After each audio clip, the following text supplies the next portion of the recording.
وليلي يبعث معي للريح الشام ليلي يا ويلي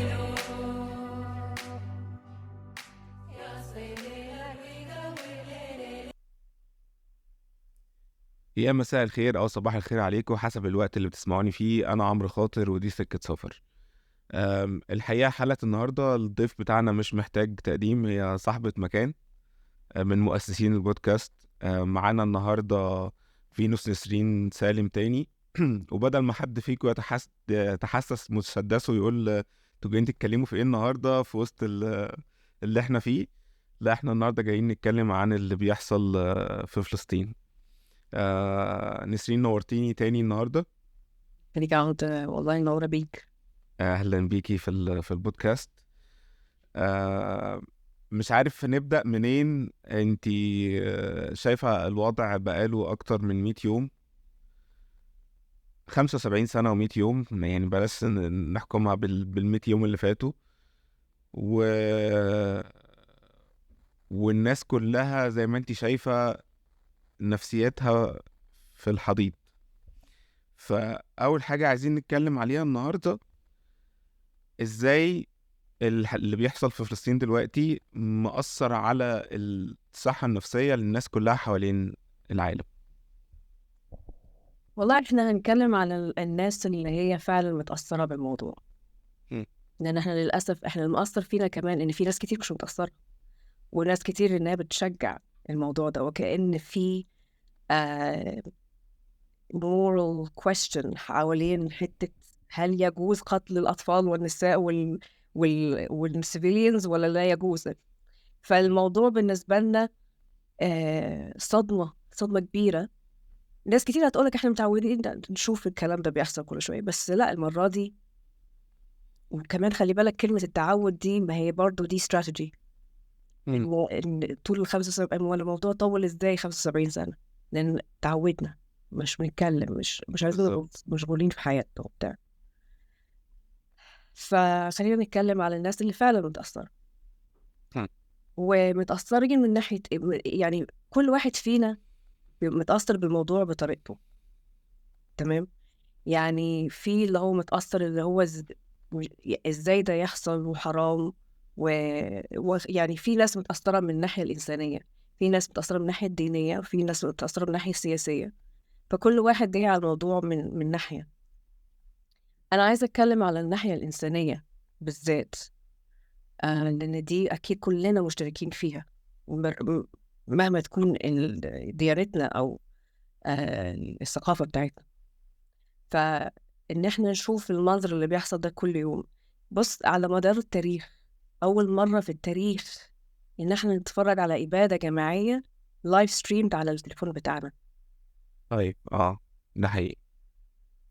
يعني عمرها ما حصلت، فبالتالي إحنا كلنا فعلا مش عارفين نتعامل معاها إزاي.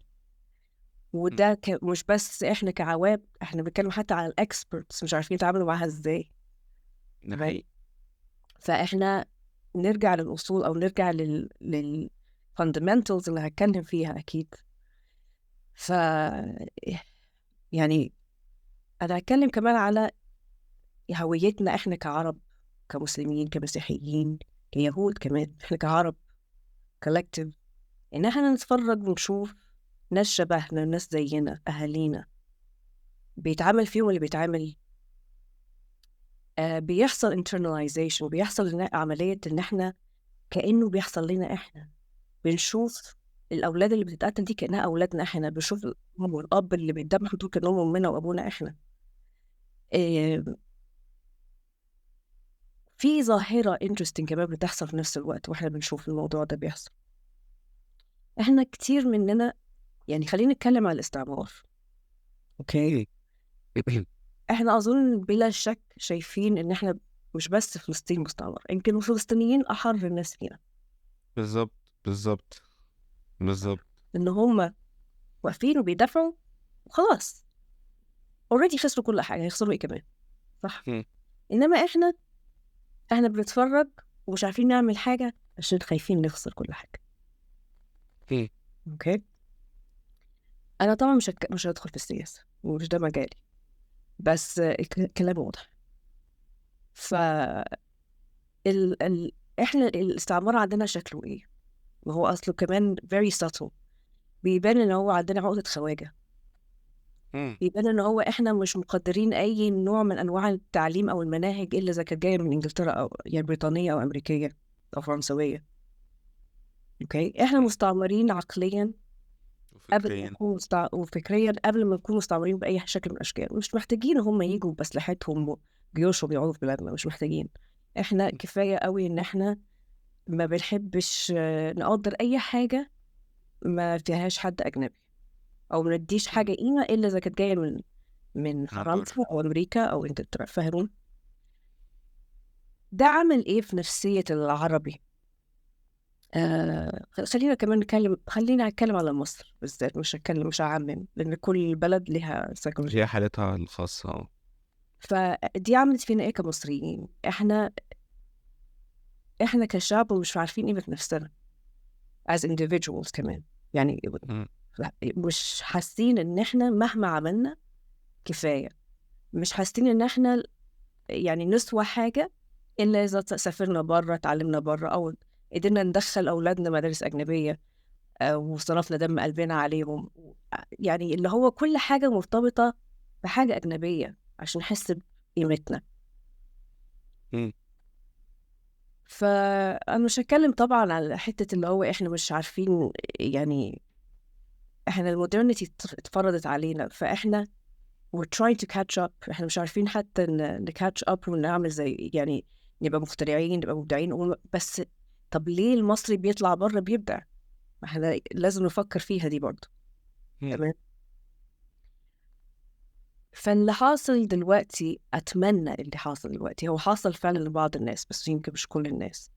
بس أتمنى إن الناس تبتدي تكسر المستعمر اللي جوه، تبتدي إن هي تفك أسرها من المستعمر اللي جوه، اللي بحسسنا إن إحنا نسواش حاجة. مم. ودي أول خطوة لازم أو يعني دي أول حاجة لازم نعترف بيها إنها موجودة، وتاني حاجة نتخلص منها.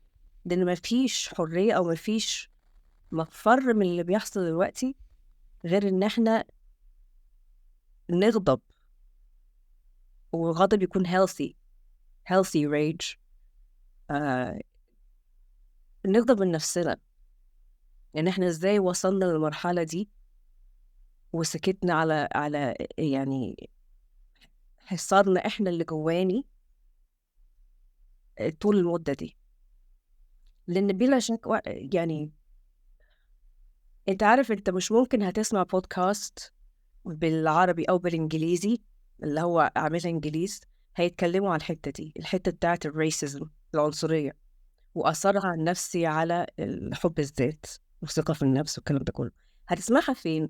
هتسمعها كتير وكويس جدا مع المتحدثين الأفارقة، الأفريكان أمريكانز. أوكي، بيتكلموا فيها لأن هي نقطة مينفعش، استحالة تقدر تتجاهلها. هم فهموها من زمان، عشان كده عندهم الأفارقة solidarity جامد جدا مع الفلسطينيين. عشان كده يمكن احنا شفنا الدولة الوحيدة اللي خدت موقف رسمي لحد دلوقتي هي جنوب افريقيا. بالظبط.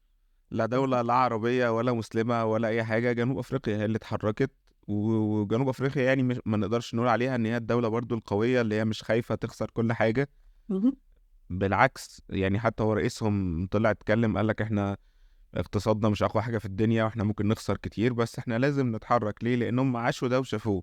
بالظبط. يمكن من ضمن الحاجات اللي بيحصل اليومين دول فتح عيني انا شخصيا على حاجاتها. يعني انا واحد من ضمن الناس اللي هو كان دايما بيحلم ان انا اروح اخد البي اتش دي بتاعتي من بره، واللي هو مثلا زي ما انا جيت كندا وهكذا. وان لا انا هناك هاخد كواليتي تعليم اقل، كواليتي اوف لايف، كواليتي اوف تعليم احسن، كواليتي اوف لايف احسن. لما جيت هنا يمكن العنصرية بتاعت كندا يعني ايه، سطل شوية مش باينة. يعني لو انت جاي ك هتكلم في ابسط حاجه اللي هو دايما اللي كنت بسمع عنها في الافلام، الهيلث كير في كندا والهيلث كير سيستم. لو انت جاي كطالب دولي انت ليكش اي حقوق الا بس ده في المقاطعه اللي انا فيها، لان المقاطعه اللي انا فيها بتتكلم فرنسي، الا لو انت جاي من بلجيكا او فرنسا بتتعامل كانك من هنا. دي حاجة. الحاجة التانية اللي احنا كنا بنسمع عنها دايما اللي هو الحريات وحقوق الإنسان، ودي أكبر حاجة بتحصل هناك، وإن كل الناس سواسية. أظن الفترة اللي فاتت دي أثبتت قد إيه الموضوع ده كذبة كبيرة. هو بينادي بالحريات اللي هو عايزها، اللي هي يعني تقدر تخدم الأجندة بتاعته. ويمكن هي بدأت أصلا كمان بحرب أوكرانيا، يعني وقت ما كان اللاجئين الأوكرانيين بيروحوا، في ناس طلعت على الهوا قالك أصل دول شبهنا، دول مش ناس جايين من الميدل إيست، لا دول ناس، وقالها صراحة دول ناس بيت مش عارف إيه وجايين، فطبيعي إن إحنا نفتح لهم الباب. فكان في بابل كبيرة كده معمولة، واللي حصل ساهم إن هي تفرقع عند ناس كتير قوي، ويشوفوا إن الغرب على حقيقته أكتر. ان هو لا يا جماعه، هو الموضوع كله اجندات، انا ايه اللي هيخدم مصالحي، ايه اللي هيجيب لي فلوس، هو ده اللي انا همشي معاه. بالظبط. بالظبط. واتمنى الحته دي زي ما انت قلت البابل دي تكون فرقعت، وان احنا نبطل نتعاطي بقى، نتعاطي بالقول، نتعاطي بالفعل، نتعاطي بالفكر. يعني ان احنا نشجع بعض، ان احنا يعني من الحاجات احنا نتكلم طبعا في الحته اللي هي نتعامل ازاي ان احنا يعني نتعامل مع الواقع ده، ايه اللي ممكن نعمله عشان خاطر نحافظ على صحتنا النفسية. فمن أهم الحاجات اللي لازم نعملها إن احنا نتجمع to find community, to be with friends and family. دي trauma رهيبة, and to heal from trauma we heal in relationships, في العلاقات. فلازم يبقى حوالينا على طول محاوطين نفسنا بأهالينا وأصحابنا اللي حاسين بينا وشايفيننا وشايفينهم. لأن لما بنشوف بعض وبنسمع بعض وبنحس ببعض بنخف. يعني ما بتقلبش اكتئاب، ما بتقلبش يأس. لأن احنا لازم، اللي بموت فيه بعشقه في الفلسطينيين إن هم شعب بيحب الحياة. يعني ده حقيقي. تشوف قد ايه الدمار والقتل والسفح، وفي نفس الوقت تتفرج عليهم بيعملوا فرح، تتفرج عليهم الأطفال بيلعبوا، عارف، بيعلموا الحياة، اللي هو فعلا بيعلمونا بيورونا يعني ايه حياة، ايه معنى الحياة. وهي طبعا حتى تاريخيا لما بنشوف حتى اللي حصل لليهود في الهولوكوست في في ألمانيا، نفس الحتة دي برضو هي اللي خلت الناس في العالم تتضامن معاهم، إن هم برضو في اللحظات دي، في لحظات الموت دي، كانوا برضو حاسين قد إيه الحياة، قيمة الحياة شكلها إيه، يعني قد إيه قيمة. في أفلام كتير طلعت بتتكلم في الموضوع ده يعني وكده. فدي أهم حتة، إن إحنا إزاي إن إحنا ننتصر على الظلم ده، إن إحنا ندور على الحياة، ندور على البهجة even if it feels counterintuitive. يعني إحنا حاسين أكيد بالذنب وحاسين إن هو إزاي إن إحنا نفرح وأهالينا في فلسطين بالمنظر ده. لا لازم. انا كنت هسألك سؤال في الحتة دي، اللي هو وانا واحد من الناس دي، يعني انا تقريبا البودكاست واقف من اول ما الاحداث بدأت. وكل الناس اللي اعرفها في اي مجال ما عندنا بيسموها عقدة الناجي او السرفايفر جيلت، اللي هو انا ازاي مثلا هعمل بودكاست، او ازاي انا هعمل شغلي، او ازاي انا هشير حاجات، او ازاي انا هعمل حاجة وده بيحصل. فدايما الناس كلها دلوقتي، معظم الناس بقى عندها عقدة ذنب، ان هي عايشة حياتها، مش عايشة حياتها عادي، بس ان هو عنده حاجات مش عند الناس التانية، او حاجات احنا كنا واخدينها مسلمات، زي المية والاكل والشرب والانترنت والحاجات دي. وهو معظم اللي اعرفهم عندهم عقدة بالذنب ان هو يتعامل في حياته عادي. بص، احنا لازم نشوف الحرب دي بطريقة تانية. هي حرب على الروح، الروح مش بتاعت بس فلسطين، الروح بتاعتنا كلنا كمجتمع عربي. اوكي، الروح دي اللي هم قعدوا سنين سنين سنين مستعمرينها، مش هيسيبوها بالسهل. بس هي غصب عنهم احنا هنطلق، غصب عنهم احنا في طريقنا للحرية. يعني الفلسطينيين دول مش بس بيحرروا نفسهم، بيحررونا كلنا معاهم. اوكي، ف we cannot lose يعني sight of this fact. ف مينفعش احنا بالعكس، احنا and I would argue ان احنا بنخذلهم لما بنوقف. هم. بس احنا ممكن نبتدي نعمل حاجات بطريقة تانية. نبتدي نفكر ايه اللي انا ممكن اعمله هيفيدني ويفيد مجتمعي واهلي وناسي، لان هم يكونوا احسن، ان احنا نتحرر مع بعض. انا لما بقول نتحرر مع بعض دي اقصد ايه؟ اقصد ان احنا نحسن من ثقافتنا، نحسن من صناعتنا، نحسن من كل حاجة. يعني الكالتشر بتاعنا ان احنا نعمل له ميك اوفر كده بفخر. احنا يا جماعة ثقافتنا جميلة وتاريخنا جميل. احنا عندنا ثقافة وتاريخ مش عند حد من الأجانب دول. وعشان كده المحتل دايما بيسرقوا. يعني بيقولك الطعمية بتاعتنا، الحمص بتاعنا، لدرجة مثلا الأغاني لما تنزل يغيرها، ياخد اللحن ويغير الكلمات. ما هو ما عندوش تاريخ. افتخار.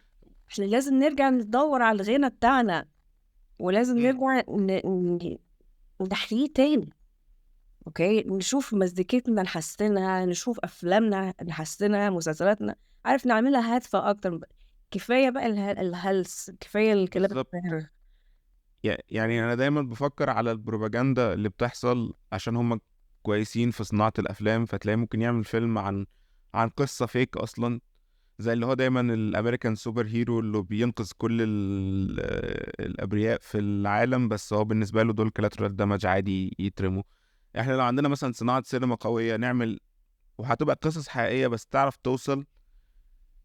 آه عندنا مثلا يمكن بعض اللي حصل الفتره اللي فاتت خلى بعض المنتجات المصريه القديمه جدا زي سبيروس باتس تبدا تظهر تاني، والناس تعرفها والناس تشتريها والحاجات دي كلها. واتمنى ان هي خطوه فعلا ان احنا الصناعة بتاعتنا تبقى أحسن، وإن يبقى اعتمادنا على الجانب الآخر من العالم أقل. بس أنا في حاجة عايز أسألك فيها. أم، بما إنك أولا أنا عارف إن أنتي قد إيه معتزة بمصر القديمة والمصريات وكنا مصريين وهكذا، وحاليا برضو أنتي عايشة في إنجلترا. ففي حاجتين أنا مش قادر أفهمهم.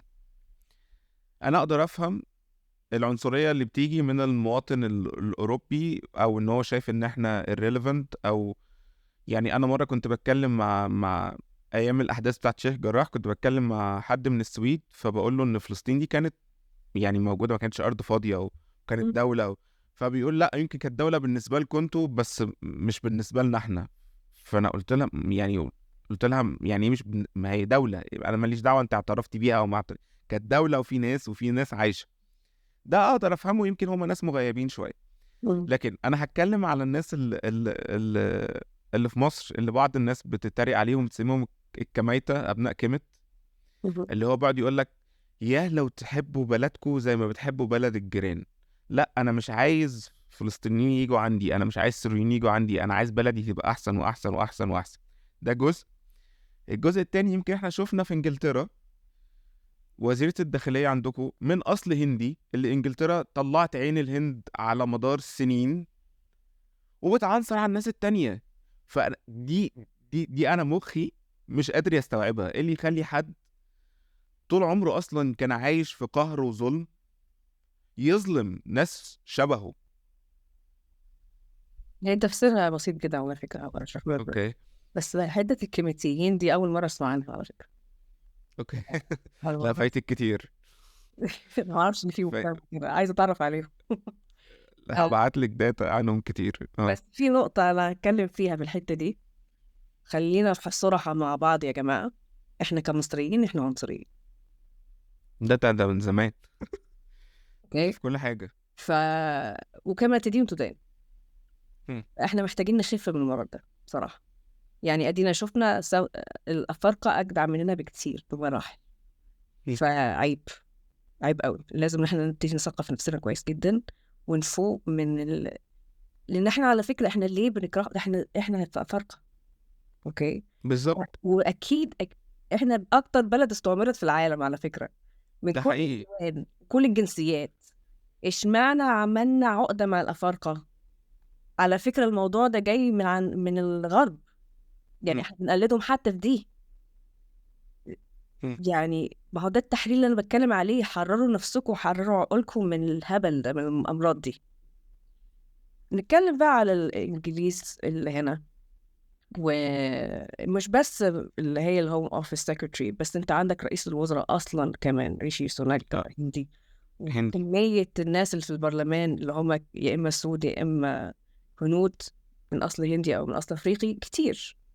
م. واللي انا شايفاه وناس كتير يعني بتقوله ويعني بتتكلم فيه، قد ايه ان بص السياسة الإنجليزية أشطر سياسة في العالم إن هي تعرف تفرق، divide and conquer، اوكي. تفرق وتستعمر. أمال هما إزاي يستعمروا 3/4 العالم؟ م.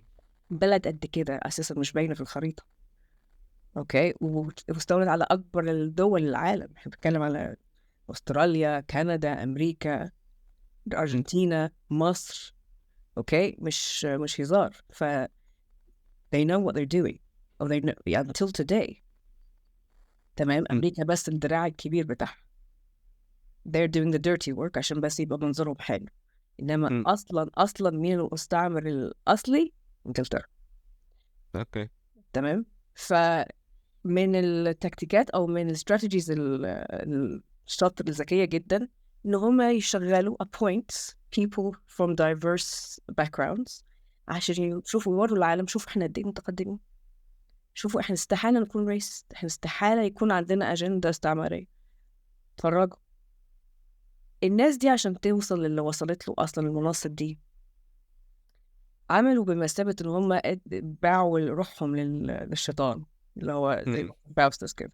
تمام، إن هشوف الأبيض بيعمل إيه وهعمل زيه أكتر، هعلي عليه. هعالي عليه بالظبط، هبقى أبيض أكتر منه، هقول كلام يعني هاخد كلامه وازود عليه وازيده. انت بتقول ما ينفعش احنا نقول كده، انا هقول هنقبض عليهم كلهم اساسا نحطهم في سبيك. عارف الفاشيه دي؟ ايوه. يبقى هم اللي شكلهم وحش، هم اللي في وش المدفع، بس actually they're saying exactly what their superiors are saying. م. دي أجندة متفق عليها وبيزقوها بالمنظر ده. ف don't fall for المناظر خالص، بالذات مع دولة زي إنجلترا. اوكي. طيب نرجع. احنا اتكلمنا في عقدة الناجي وان احنا لازم نحرر نفسنا من الموضوع ده ونعيش الحياة اكتر، بس برضو احد الاسباب او احد الحاجات اللي بتأثر علينا كلنا ان احنا دايما في وسط اللي احنا، يعني انت بدأتي كلامك بان احنا لأول مرة في التاريخ بنشوف إبادة جماعية لايف، ومع ذلك آه رغم كل الأدلة دي ورغم كل الفيديوهات دي بنشوف أكبر حكومات في العالم بتنكر وبتقولك لا ما حصلش. فلدرجة ان احنا بنبدأ نحس انه احنا هنتجنن او ان احنا ملناش لازمة. هو ايه اللي ما حصلش ده؟ الحاجات اهي انتوا مش شايفين. على الجانب الاخر لما الجانب التاني يطلع يقول مثلا دول قتلوا 40 عيل، دول اغتصبوا مش عارف ايه، وما عندوش ولا دليل واحد على اللي حصل، بيتصدق. This is a global strategy. فنقاوم الاحساس بان احنا ملناش لازمة قوي ده ازاي؟ لا هو مش إحساس ملناش لازمة، هو gaslighting، mass gaslighting، اللي هو هخليك تكدب عينيك أو هخليك تشك في اللي أنت شايفه قدامك واللي بتسمعه واللي بتشوفه. طب ما هو ده this is يعني بص الجماعات اللي هي زي الفريميسونز والحاجات اللي هي السيكريت اوردر دي، طب ما this is what they teach. ان انت how do you ازاي تسيطر على مجموعة من الناس او ازاي تسيطر على بلد كاملة. اوكي، ان انت تفضل تقول لهم، تسيطر على عقلهم اولا، اوكي their perception، وتفضل تقول لهم العلبة دي فيها ايه؟ فيها فيل، اللي يقول ما فيهاش فيل تضربه دخلوا السجن، دخلوا الورستان. العلبة دي فيها ايه؟ فهيضطر كله يقول العلبة دي فيها فيل. تمام. مم. دلوقتي لما هنتكلم على larger scale، ان انت عندك طبعا الناس اللي هي pro Israel anti، للأسف انت يعني طبيعة اللي بيحصل دلوقتي عنصري 100%. اصلا اسرائيل دولة الكونسبت بتاعها عنصري. بالظبط. بس هما الغرب عايز يمثلوا، او يعني الطريقة الناراتيف بتاعهم في الغرب ايه؟ ان دول يهود كانوا مضطهدين في ألمانيا، وبعد ما طلعوا من ألمانيا رجعوا تاني على بلدهم الأم اللي ربنا اداها لهم، اللي هي فلسطين، اللي هي أصلا إسرائيل. وعشان خاطر يعني يريحوا ضميرهم من المجازر اللي حصلت لهم في أوروبا باسم الرجل الأبيض. ودلوقتي خلي العرب هم اللي يشيلوا الفرح. تمام. طبعا أنا مش هخش في التاريخ والسياسة والكلام ده كله، يعني let's do our own research and figure it out. بس حتى اليهود الأمريكان نفسهم طالعين يتكلموا قد إيه إن العرب أو المسلمين واليهود coexisted once upon a time in absolute peace. اللي طرد اليهود من فلسطين ما كانش العرب ولا المسلمين يا جماعة، كانوا الرومانيين من 2000 سنة. تمام. ف actually في حلقة بسمعها، هبعت لك اللينك بتاعها وممكن نحطها كمان في الحلقة دي. it's brilliant. اللي عمل لها الراجل اللي بيتكلم فيها يهودي أمريكي، وعمل ريسيرش رهيب، وبيتكلم قدام يعني تحس فعلا ان هو he knows what he's talking about. والأول مرة تحس ان الفيرجن بتاعه والفيرجن بتاعنا بتاع التاريخ متفقين. مم. معنى كده ان في truth في الموضوع.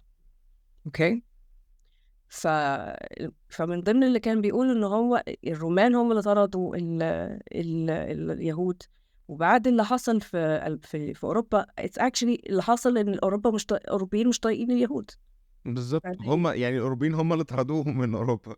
it's a Europe problem, it's not an Arab problem, it's not a Muslim problem, بالظبط. it never was. بس شوف دلوقتي ما هو المشكلة دايما الفيكتور هو اللي بيكتب التاريخ.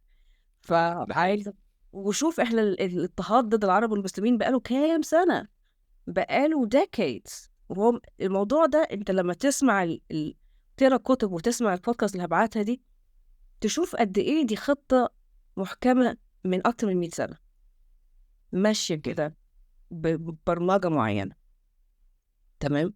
واستراتيجياتها من ضمنها اضطهاد المسلمين والعرب في كل مكان، كأنهم كلهم اجتمعوا يعني على قلب رجل واحد. احنا لازم نضعف العرب والمسلمين، مش بس عشان ما يحاربوناش وما يردوش علينا، لا، حتى احنا اللي موجودين في الغرب لازم يبان ان احنا متخلفين، لازم يبان ان احنا رأينا متخلف. دايما تحس ان هم حتى في البروباغانداز بتاعتهم بيحبوا دايما يركزوا على ان احنا متخلفين، ان احنا بنعامل ستاتنا وحش، ان احنا الرجالة بتوعنا همج. عارف دايما عايزين disempower us in some way، يخلوا السلف استيم بتاعنا صفر. والظريفة كمان اللي في الموضوع ده دلوقتي انه بان جدا الاستراتيجية بتاعت ان هم استحالة لو انت عربي او مسلم مش ممكن ان انت تتطلع على ان انت تمسك مركز كبير في اي شركات من الشركات المهمة او القوية. تمام. هل انت مثلا يعني شوف مثلا ممكن تتخيل رئيس وزراء هندي حصلت مع ان هم ما صوتلوش، بس مش مشكلة موجود. هل تتخيل ابدا من حد من اصل عربي يمسك المنصب ده حتى لو بالغلط؟ ليه؟ استحالة. عشان البروباغندا حوالينا كلها ان احنا ناس متخلفين. اوكي. ده لسه لحد وقتنا هذا لما بيطلع مثلا فيلم في مصر لازم يطلعونا راكبين جمال وعايشين في الصحراء وقاعدين في خيام. رغم ان لو رجعوا اصلا بالتاريخ اللي علمهم العلم كله، احنا هنعم راح يريحنا بعدها، بس اللي علمهم العلم كله يعني كان في حد بيتكلم عن فترة العصور اللي كانوا بيسموها عصور الظلام في اوروبا. ايوه. ده العرب كان في يعني في قمة مجدهم. بالظبط. هم خدوا بقى وكملوا واضعفونا يعني. مش عايز ادخل برضو في حتة نظريات المؤامرة وكده، بس لا، هو الموضوع واضح ان في حاجة ممنهجة ضد الموضوع ده، ويمكن ده باك فايرد عليهم دلوقتي في ان لان هو ناس كتير ما تعرفش اي حاجه اصلا عن العرب ولا عن الاسلام. ويمكن انا اول سؤال مثلا بتساله لما حد يقابلني يقول لي انت بتتجوزوا 4، فتقعد بقى تشرح له ان الحكم بتاع جواز 4 ده نزل ليه، وان هو لأ، وان ربنا حتى بيقول لك مش هتعرف تعدل ولازم واحدة كفاية، وتقعد بقى تشرح له ان الكونسبت بتاع ال4 ده كان نازل ليه. انت بدل ما تعمل كده قول لهم طب ما انتوا عندكم polyamory على فكرة. ده هما دلوقتي بينادوا بيه تاني اصلا، اللي هو يعني الاوبن ريليشن شيبس والاوبن مارجز وكده. هما دلوقتي بيقول لك ايه ده، لا ما هو اصل الانسان طبعه مش مونوجامست، فاللي احنا فيه ده مش دلوقتي طبيعي. الإنسان هو مش monogamy، بس احنا تمام. لما كنا عرب مسلمين وعندنا polygamy كنا متخلفين. فاللي هو دلوقتي ابتدى يباك فاير عليهم، لدرجه ان الناس بقت بتطلع جوابات بن لادن وتقول لك والله كان عنده حق. يعني الراجل كان يعني الراجل بيقول لكم يا جماعه انا ما بكرهش الحريه، اصل هو دايما البروباجندا، اصل هم بيكرهوا اور فريدم. يعني لا، الراجل بيقول لك انا بضربكم عشان انتوا بتضربونا، بطلوا تضربونا احنا هنبطل نضربكم. ف التوكينج بوينتس بتاعتهم دايما هي هم. يشتموا في ديننا، يشتموا في رسولنا، يشتموا في عاداتنا وتقاليدنا. اوكي. وده بالنسبه لهم حريه تعبير. اتكلم عن اسرائيل ده لا، ده انتي سيميتيزم. معلش. ولا أسلام واحنا اصلا يعني العرب اصلا سمايت، فازاي احنا هنبقى انتي سيميتيزم؟ ان انا عايزه الناس كلها تفهم الموضوع ده قد ايه الموضوع malleable. اوكي. قد ايه الموضوع عباره عن لعبه، ده كله لعب وبزنس. كبير. لا لازم نفهم الحته دي يا جماعه، ان الموضوع لما قلت لكم ان الموضوع كله استراتيجيه، لما بتكلم على الماسونيه او الكلام ده كله الاوردرز دي، يعني هم كانوا بيعلموا ايه؟ كانوا بيعلموا، والماسونيه is relevant ان احنا look at الدولار. انا مش بتكلم في الكونسبيرسي ثيوريز، انا بتكلم فاكتس. اوكي. دولار عليه الهرم بتاعنا والعين بتاعتنا reference to السحرة فرعون. اوكي. اللي هم بعد كده الرموز دي جايه من الفري ميسونز والميسونز وناس اوردرز كتير وكده. These are facts, historical facts, which is conspiracy theories. المهم الناس دي بتعلم ايه؟ بتعلم ان انت تتحكم في perception بتاع الناس، تتحكم في افكارهم، هتتحكم في كل حاجة. ازاي تتحكم في افكارهم؟ اظن واضحة جدا. شوف اسرائيل هي دارسين الموضوع على فكرة بحذافيره اكتر من امريكا كمان. عارفين ان لازم يكونوا موجودين في كل الميديا اوتلتس، لازم يكون لهم ايد فيها. عارفين ان هم لازم يكونوا رواد في التكنولوجي عشان الناس هتبقى محتاجاهم. عارفين ان هم لازم هم اللي يقولوا. انا كميه السوفت وير اللي اكتشفت ان هي اسرائيليه بعد الموضوع ده مرعبه. من ضمنهم ابلكيشن بتاع منتل هيلث، من اشهر الابلكيشنز اللي موجوده على الانترنت. مظبوط. وشوف هم كمية الداتا اللي بيجمعوها. او الموضوع مش بس هم بيبيعوا تكنولوجي، بس الداتا كولكشن. وحاجه تانية، في برضو الشركات اللي هي بتاعت الدي ان اي، واحده من اكبر الشركات اسرائيليه، وممنوع يبيعوا في اسرائيل. يعني اسرائيل هي الدوله الوحيده اللي منعه الدي ان اي تيستنج، اللي هو بتاع بقى انا اصلي ايه وجاي منين، طبعا ده ممنوع. بس هم بقى عاملينه في العالم كله عادي. فشوف هم harvesting information عن العالم كله قد ايه، وكل surveillance apps وتكنولوجي طب ما جايه منهم، وكلها حاجات يعني يقدروا ان هم يبيعوها ويقولوا احنا جربناها فعلا، مجربينها في الفلسطينيين. كميه الحاجات كميه الاسلحه اللي بيجربوها رهيبه. والسباي وير كمان. يعني شوف هنروح بعيد ليه؟ شوف الموبايل فون، كل حاجه، كل اب، كل حاجه موجوده وهارفستد، وكل حاجه. السوشيال ميديا، ميتا، فيسبوك وانستغرام، طب ما دول كلهم برضه تبع بتاع ده زاكربرج اللي هو يهودي. اوكي يا جماعه، احنا في شبكه كبيره قوي قوي، شبكه حافظه الموضوع، حافظه المنهج ايه؟ تحكم في البرسبشن، هتتحكم في الناس، تحكم في الناريتيف، في القصه. العرب متخلفين، العرب اعداء، العرب همك، اليهود حلوين، اليهود مفكرين مبدعين، بيعملوا لنا كل الحاجات الحلوه دي. من غير دولة إسرائيل أمريكا ما تبقاش ليها عين أو رجل في المنطقة اللي هم عشان محتاجين الريسورسز بتوعنا.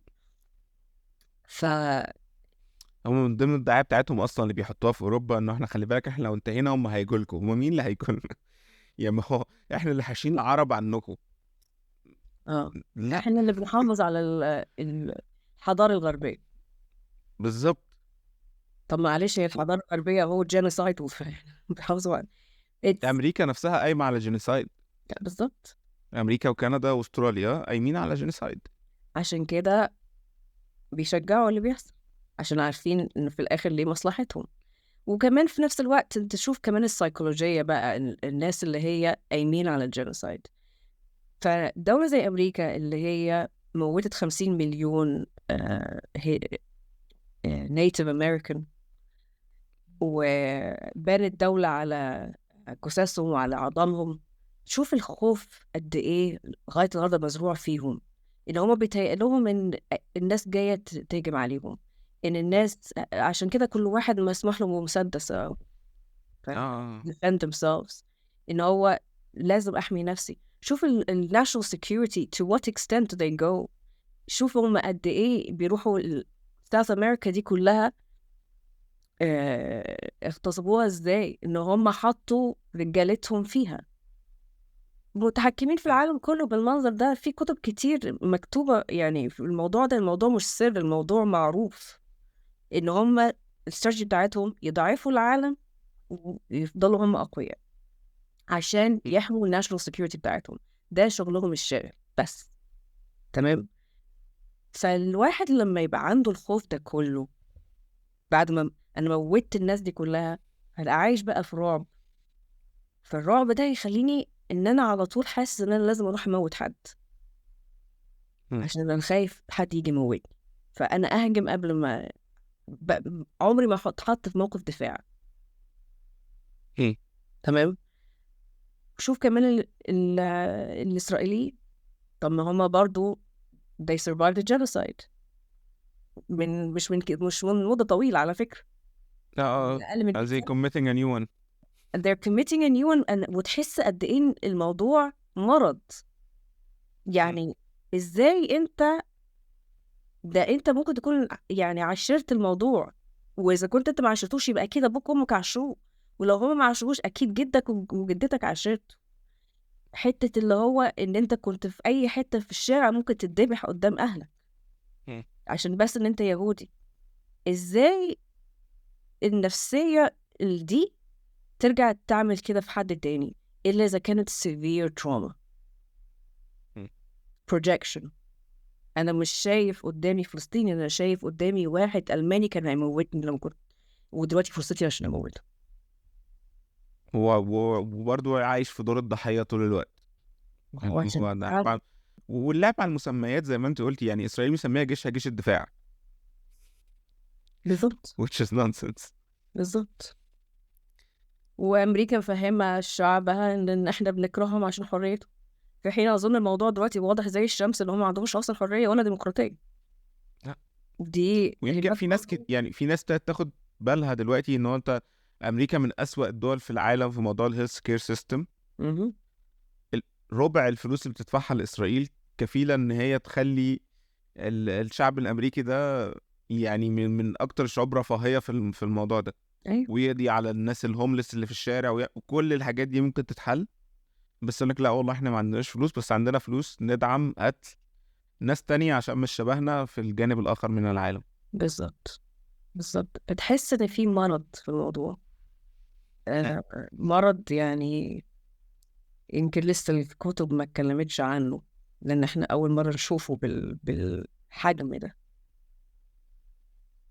بس ويا ترى حتى لو الكتب اتكلمت هيسمحوا للكتب دي ان هي تظهر للنور ولا لا؟ مثلا الغريبة كمان انا الديديكيشن بتاعهم في ان هم يهاجموا كل الناس حتى لو ناس ملهاش تأثير قوي. يعني الموقف اللي كان حصل معايا اللي هم بقوا ناس ديديكيتد ان هم يعرفوا كل البيانات عني وينشروا في كل حتة.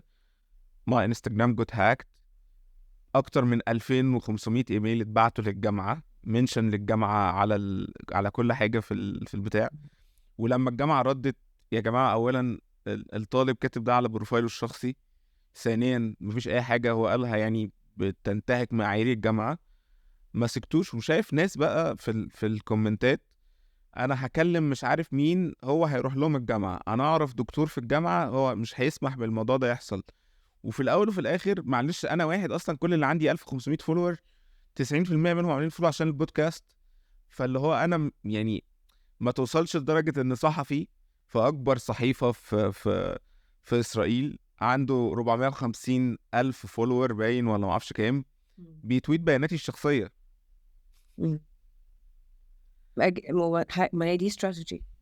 انت حتى لو الموضوع مش موضوع ان هم بس ان هم يعني يسكتوك بس يضربوا بيك المثل عشان يخوفوا ناس تانية بيك. ثم الحمد لله رب العالمين ان انت ربنا نجاك من الموضوع ده، في غيرك ما نجاش. في كتير يعني. في حاجة اسمها كناري، مش فاكر كان اسمها ايه، كناري حاجة كده، ذا كناري بروجكت.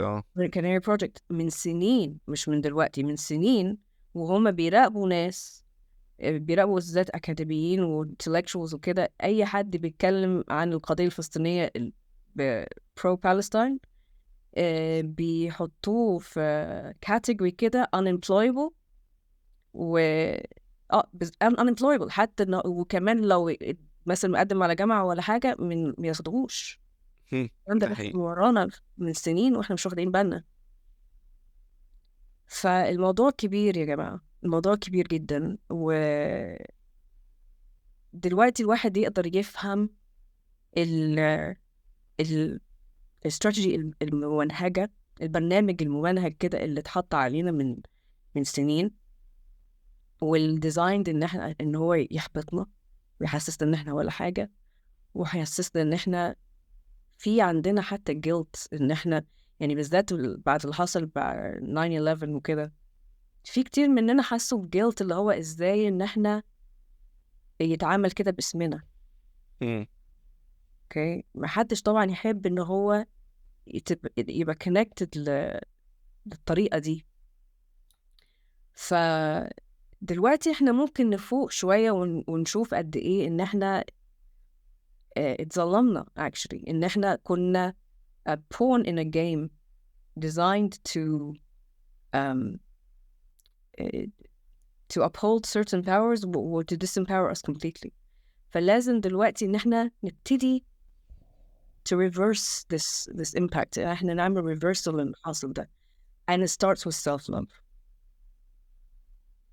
عشان كده كان لازم نتكلم على decolonization. إن decolonization الخطوة الأول خطوة اللي تحصل إن إحنا نرجع نعتز بنفسنا تاني، نحس بقيمة نفسنا ونعتز بنفسنا، نبني نفسنا من جديد، مش بس نفسنا، نبني مجتمعاتنا، أهالينا، صحابنا، نتلم حوالين فكرة إن إحنا كويسين جدا. ويعني طبعا دي بتحلش مشكلة الفلسطينيين دلوقتي، بس اللي هو we need to keep raising our voice, we need to speak up. لازم ان احنا نفضل نتكلم، لازم ان احنا نفضل to create arts. على فكرة يعني الفترة اللي جاية دي صوت الفن هو اللي هيبقى فوق كل الأصوات التانية. ده حقيقي. خلي بالك احنا دلوقتي already في مصانع دلوقتي في هوليوود عمالة شغالة على أفلام على الموضوع ده عشان خاطر تحضر الناريتيف اللي هو يبين احنا شياطين جهنم، وان هم الملائكة اللي يعني احنا ظلمناهم وطردناهم من جنة. فاحنا لازم يكون عندنا برضو موفت المنظر ده، ما ينفعش احنا نستنى ونتفرج فين where's our production؟ احنا ازاي نتغلب على الروح الانهزامية دي؟ we have to do، لازم نعمل، لازم ننتج، لازم نعمل حاجات ليها قيمة، حاجات هادفة، حاجات ليها معنى. واكتر حاجة يعني لازم نركز فيها الفن بكل مستوياته، لان احنا برضو خلي بالك برضو نفس فكرة اللي هو ايه، سيطرة على العقل وسيطرة على البرسبشن. احنا لازم نغير وننظف الفن بتاعنا والبرامج بتاعتنا والاحاديث بتاعتنا وطريقة الكلام وطريقة المواضيع احنا بنتكلم فيها. احنا يعني there needs to be a revolution in this element. ازاي؟ ان احنا نبتدي نبدع، نبتدي نعمل حاجات فعلا حلوة، حاجات مفيدة، حاجات نفتخر ان اولادنا يتعلموها ويفهموها، حاجات تعيش، مش حاجات هبلة يعني احنا عندنا حاجات للأسف. حاجات تعيش، حاجات تعلق في الوجدان، حاجات تعلم حاجة للناس، حاجات بتحافظ على هويتنا، بتحافظ على تراثنا، بتحافظ على أفكارنا، وحاجات توري العالم الحقيقة. لأن أنا بيصعب عليا فعلا جدا إن الناس اللي هنا هم حرفيا ما يعرفوش حاجة، هو بيعرف اللي بيتقال له بس. صح. دولة زي كندا منع أي أكسس لأي صفحة أخبار على السوشيال ميديا. يعني انستجرام هنا أي صفحة مصنفة على إنها أخبار ما بتظهرليش. لو جيت أعمل شير من مرة كنت بعمل شير من واشنطن بوست على فيسبوك، قال لي لا according to Canadian regulation أنت ما تقدرش تعمل شير لنيوز على السوشيال ميديا. ف اللي احنا عايشين فيه ده كله عمال يفكرني برواية 1984 بتاعت جورج أورويل بالتفصيل، ايوه بتغيير الناريتيف، بتغيير اللي بيتقال، باللي هو نقول حاجة وتاني يوم نقول لا احنا ما قلناش، ايوه ونطلع جرايد جديدة وكتب جديدة وأفلام جديدة بإن احنا ما قلناش. طيب الكلام اللي انت بتقوليه ده هو حلو جدا، بس هياخد وقت طويل قوي.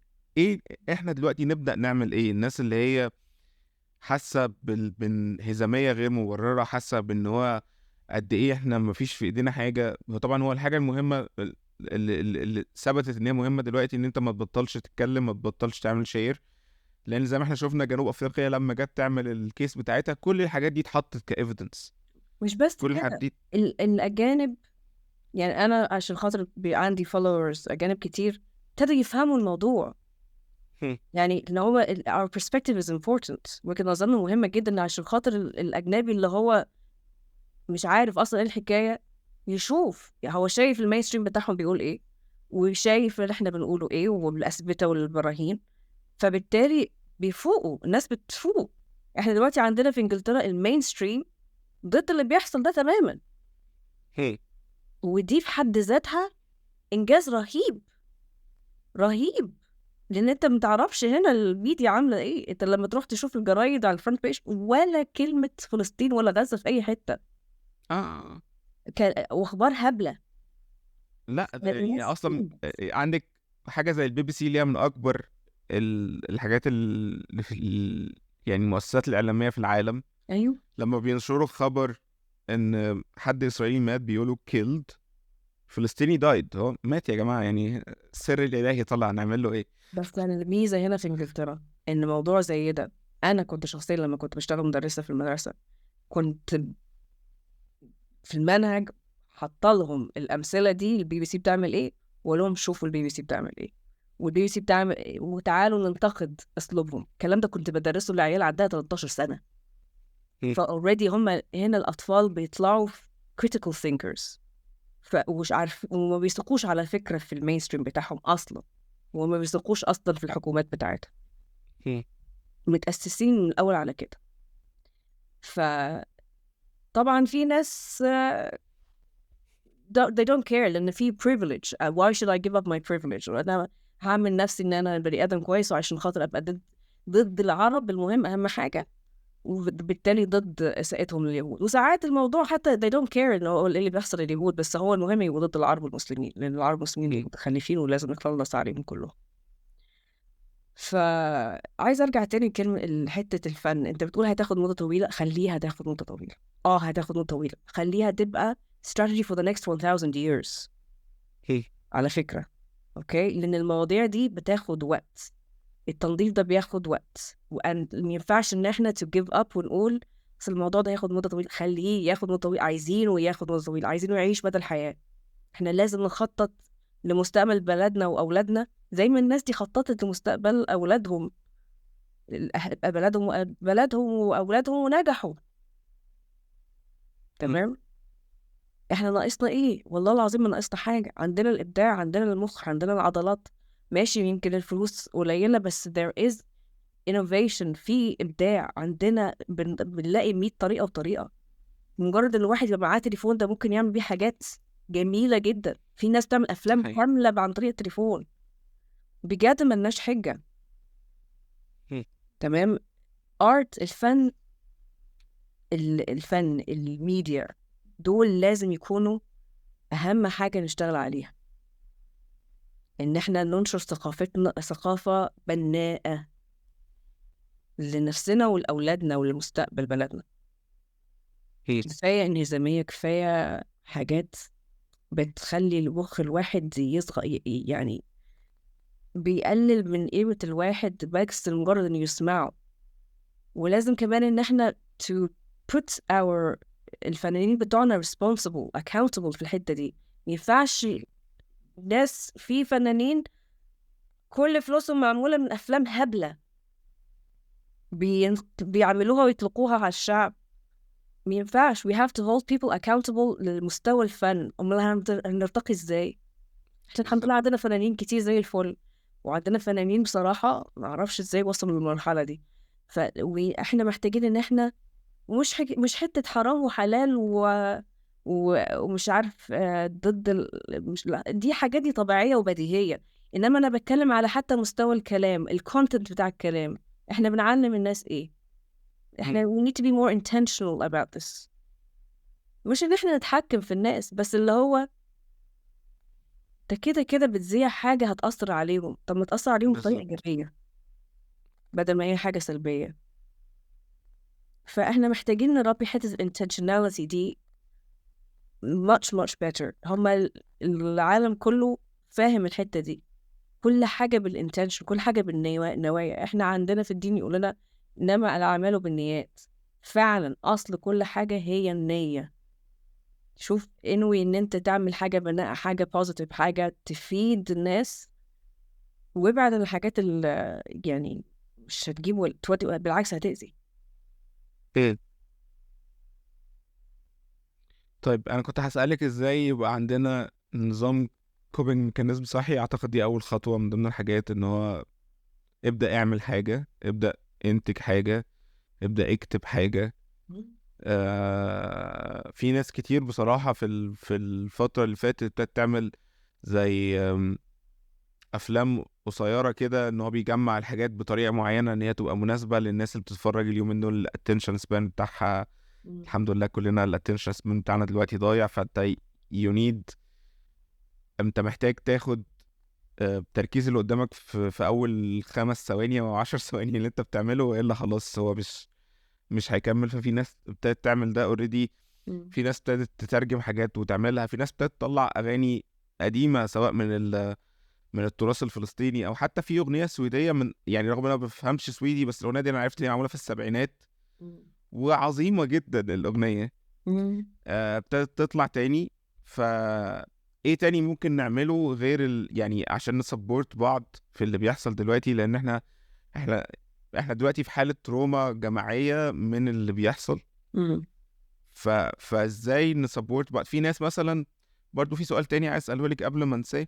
في ناس بتحس بالذنب ان هي لو جت في فترة من الفترات بقت اوفر من اللي هي بتشوفه وكمية الاحداث اللي بتشوفها، فان هي مثلا عايزة تبعد يوم او يومين عن السوشيال ميديا، بيحس ان هو دي نوع من انواع الخيانة. فازاي اتعامل مع الاحساس ده؟ اللي هو مثلا لو انا حاسس ان انا دلوقتي انا فعلا مش قادر اخد اي معلومات زيادة، مش قادر اشوف اي مقاسي زيادة، لان انا مخي خلاص ما بقاش قادر يستوعب. بس في نفس الوقت حاسس ان انا لو بطلت اشوف، لو بطلت اراقب اللي بيحصل، لو بطلت اتكلم عن اللي بيحصل حتى لو يوم او يومين، انا كده somehow I'm letting them down، او انا بخون اللي بيحصل. أنا فاهمة الإحساس ده كويس جدا، أنا أكيد مريت بيه. بس it was inevitable. لازم الواحد لازم تسويتش اوف، لأنه مش طبيعي أبدا أبدا إن إحنا نقعد نتفرج على لايف ستريمينج بتاع جينوسايد. ومش معنى كده إن إحنا إحنا نخذله. برضو هنعمل اللي نقدر عليه بالطريقة اللي نقدر عليها، تمام. وفي نفس الوقت ما ينفعش إن إحنا ندمر نفسنا. هما مش يستفيدوا حاجة لما إحنا نندمر خالص. إحنا لازم نكون أقوياء برضه، لازم ان احنا لما نلاقي نفسنا في وضع اللي هو I can't take anymore, I'm overwhelmed and it's affecting my mental health, stop, take a break, take as long as you need. في غيرك هيقوم.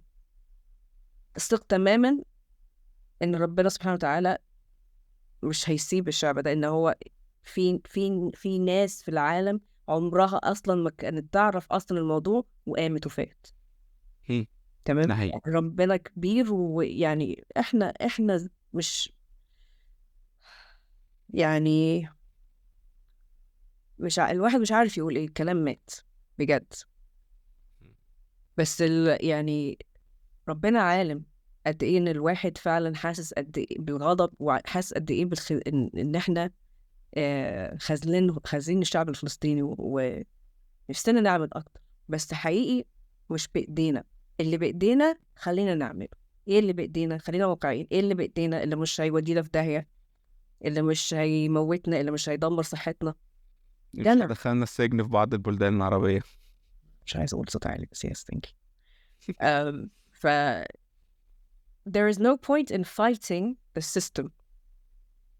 تمام. مفيش فايدة ان احنا ننتقد الموجود.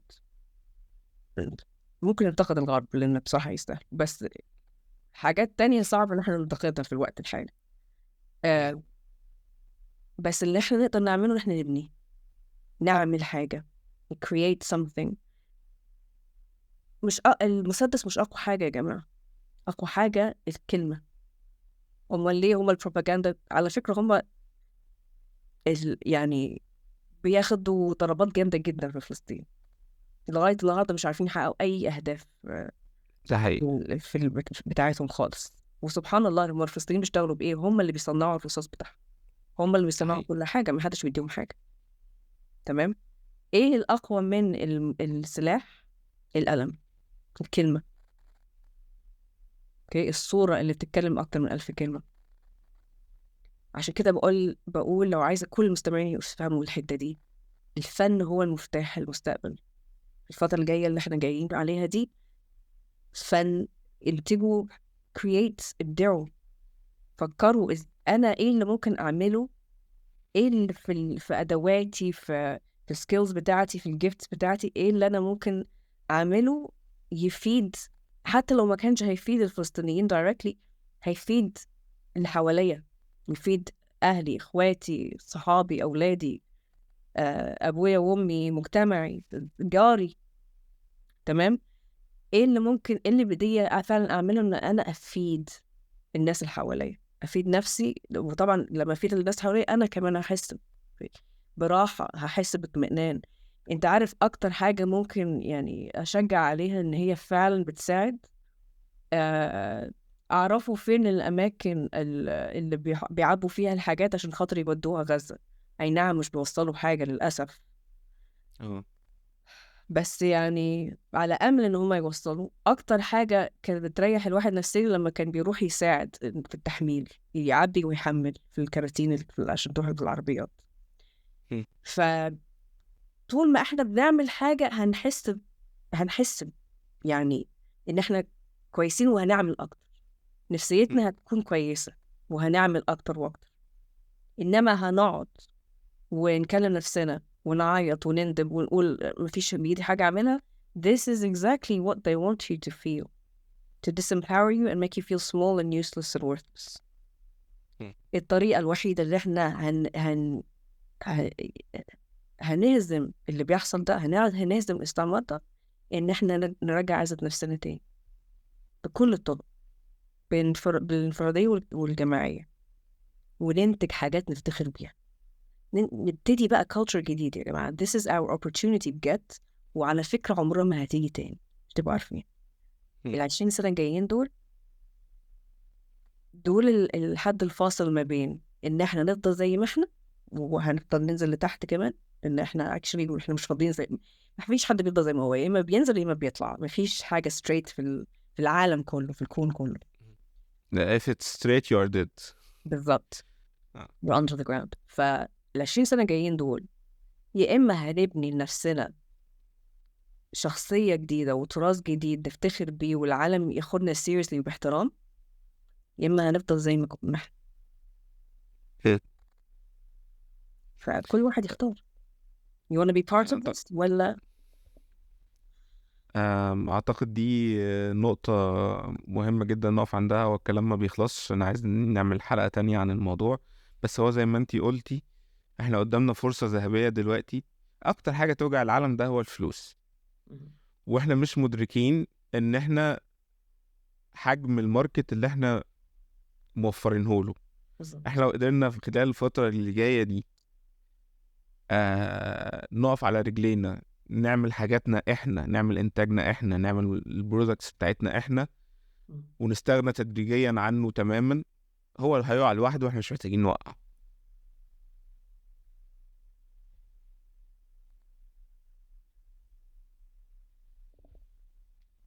انت اختفيت دقيقة معلش سمعتش انت لا احنا رجعت تاني. okay. فبقول لك احنا لو قدرنا نعمل احنا حاجاتنا احنا، منتجاتنا احنا، مشاريعنا احنا، برامجنا احنا، افلامنا احنا، كل الحاجات دي، أيوة. ونستغنى عنهم تدريجيا، هو هيقع لوحده ومش هيستنانا احنا نوقعه. بالظبط انت الواحد يركز على you build your own، يعني الحتة الخضراء اللي قدامك دي تسقيها، ما تقعدش تبص بره. ويا جماعة نبتدي نشجع صناعتنا احنا، نبتدي ان احنا ندور على اهل بلدنا اللي بيعمل، بدل ما نروح نشوف ويب ديزاينر مثلا في انجلترا ولا في الهند، لا دور على حد في مصر. اوكي الحاجات اللي ممكن، حتى الحاجات اللي احنا خايفين ان هي ما تكونش بتتعامل كويس، don't give up on each other, encourage each other, push each other, help each other, support each other. حقيقي هو ده فعلا الدرس الواحد يتعلمه من اللي بيحصل ده كله. شوف الفلسطينيين اللي فعلا مخليهم يعني so admirable ان هم كتلة واحدة.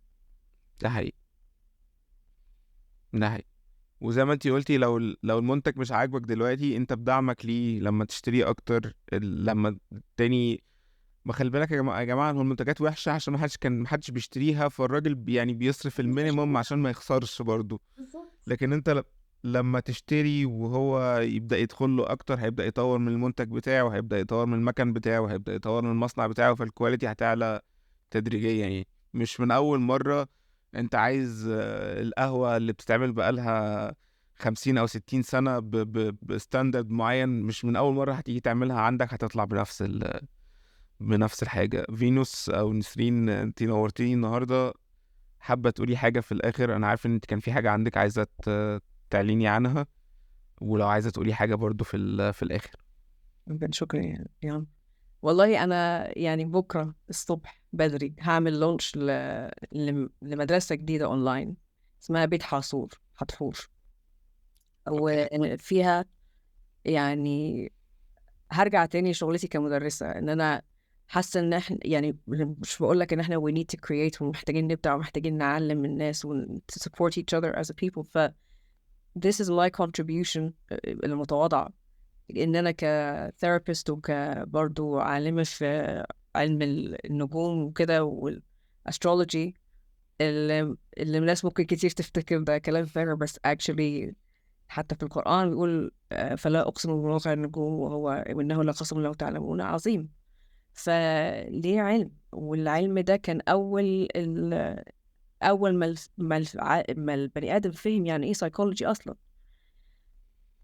وبستعمله كتير في الثيرابي بتاعي بنجاح جامد الحمد لله. يعني الناس اللي بتشتغل مثلا لاحظت في تجربة، يعني الناس اللي بتشتغل معايا من غير أسترولوجي ممكن تقعد معايا سنين، حين الناس اللي بتشتغل معايا في أسترولوجي أسابيع يمكن شهور بالكتير.